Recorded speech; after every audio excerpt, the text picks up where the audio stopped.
Mayong gabi kanyong tanan. Aniya kita sa ikakawhaan nga Domingo sulod sa tuig. O nining mga adlaw din kita namalandong sa gitawag og usa ka babayi, usa ka inahan nga nangamuyo sa Ginoo nga ayuhon ang iyang anak nga nasakit. Siya naghangyo nakaagi pagayod og gitawag og pagsulay. Usa pa niya nadawat ang iyang gipangandoy. Dili kini matawag nga panagsara, labi na Ginoo ang iyon. Daghan-daghan manggayod ang nakasinati niini. Apan kini gisaysay, gipakita kanatong tanan nga dili tanan natong pangayoon ihatag dayon. Dili tanan natong gusto matuman dayon. Dili tanan nga mga labi na Ginoo ang atong pangayuan, diha maangkon dayon. Makaagi gayud kita og mga gitawag pa og pagsulay. Kung unsa gayud kita ka ingon yana ka determinado, ka gusto nga madawat nato kini nga atong gipangayo. Ug mao kana nga diha sa atong pagkamagtotoo isip mila sa Dios nga maoy makatabang ug makatubag sa atong gikinahanglan.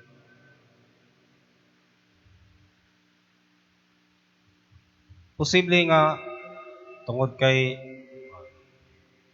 matag adlaw, matag tuig, matag dugay-dugay na ta nga mi padayag sa atong pagsalig niya, apan tungod sa mao nga kumpiyansa nato nga ang Dios mohatag sa atong pangayoon, wala na kay tay igihatag nga paningkamot, wala na kay kitay gitawag og klase sa pagkugi sa atong pagabuhaton diha sa atong pagkamagtotoo. Mo na nga tungod yan ang mao nga klasiha sa gitawag og paningkamot o determinasyon nga minus na, kuwang na. Pangitaan kay gitagpagi sa Dios usab kung unsa kita ka malig-on, kung unsa gay kita ka hamtong, o kung unsa gay kita ka gitawag og halapad o kalawom ang atong pagkamagtotoo kaniya nga diin sukdon usahay inig abot sa mga panahon nga gusto siya magita sa unsang pagtuhoa na kita nga atong giangkon. Parehas bitaw tong dihay usa ka lalaki nga nagpatupi siya niadto sa barberohan. Nya istorya nila sa iyang barbero, mingon gayud ang barbero nga wa gyud Ginoo anong may Ginoo ningutana sa dang gitupihan. So napay Ginoo ngano man lagi nga kining mga tawhana nagpadayon man ni pabadlong. Sige man gihapon ig buhat og dili maayo. Puros man kadaot ang gihimo. Kung napay Ginoo hagbay ra ning nangawa ning matawhana kay do na gud siya gahom pagtangtang nini.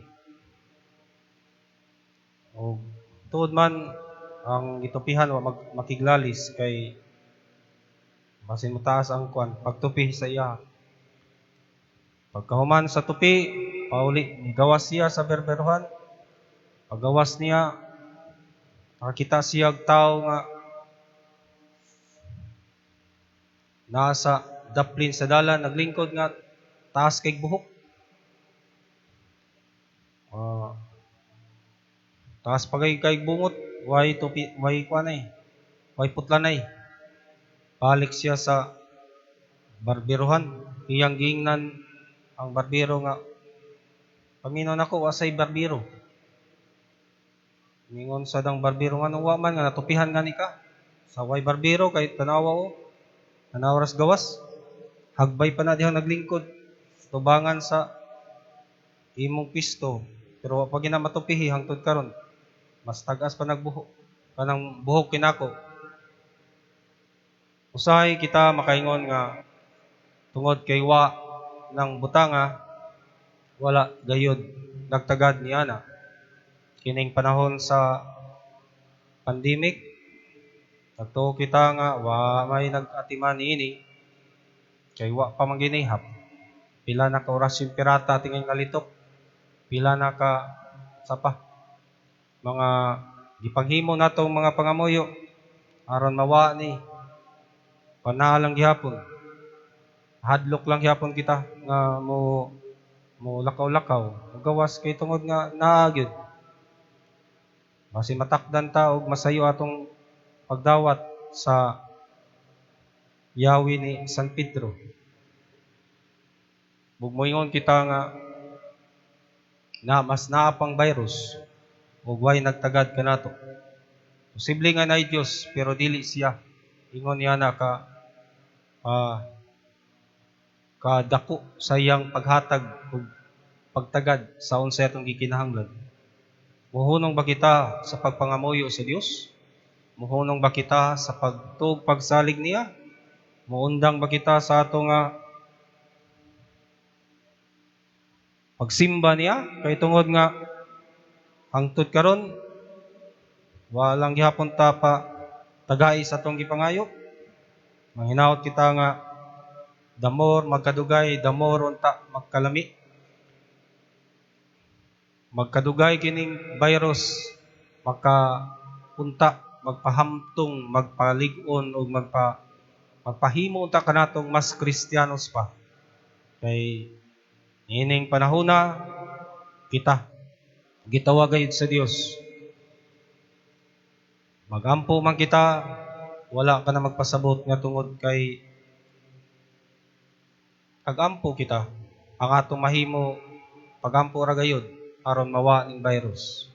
Daghan kitag mahimo, daghan kita og mas malabaw pa sa kaysa unsa kining atong gipangayo nga mawa kining virus. Muna nga pangayo nato sa Dios ang grasya nga nining maong panahon nga kita na sa mga pagsulay, makapakita kita sa tinuod nga bulok sa atong pagkamagtuto. Sama ni Senior San Roque, karong adlaw ang iyang piyesta.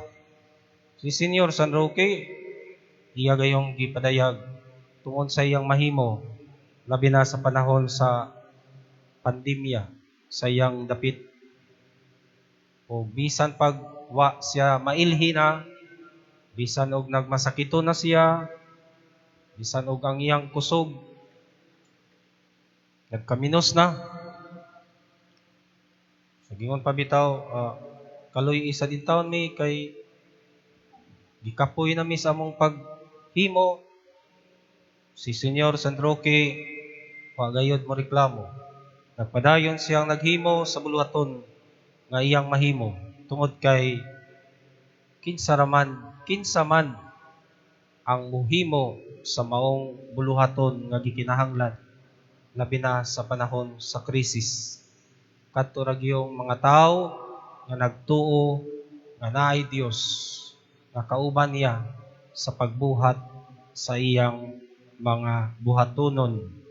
Muna nga sa atong bahin usab, kung nagtuo kita nga naay Dios, kung nagtuo kita nga naa kanunay ang Dios uban kanato, magpagadayon kitang mubuhat sa mga buhatonon bisan og gikapoy kita, bisan og nawad-an na kita og paglaom, bisan og daghan nga mga babag pa nga nahitabo diha sa atong kinabuhi nga maoy hinungdan nga nakapaluya kanato.